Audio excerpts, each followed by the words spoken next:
മുണ്ടക്കൈയിൽ നിന്ന് മേപ്പാടിയിലേക്കുള്ള യാത്രക്കിടെയാണ് ഒരു ഓട്ടോറിക്ഷയ്ക്ക് പുറകെ സർവ്വത്രാണിയുമെടുത്ത് ഓടുന്ന നായ ഞങ്ങളുടെ ശ്രദ്ധയിൽപ്പെട്ടത്. ആ ഓട്ടോറിക്ഷയിൽ അവന് പ്രിയപ്പെട്ട ആരോ ഉണ്ടെന്ന് തീർച്ച. ഓട്ടോറിക്ഷ കൺവെട്ടത്ത് നിന്ന് പറഞ്ഞിട്ടും നായ ഓട്ടം നിർത്തില്ല. പ്രതീക്ഷയോടെ പായുകയാണവൻ.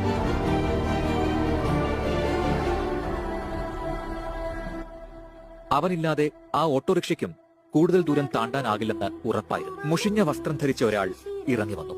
കണ്ണുകൾ നിറഞ്ഞിരുന്നു.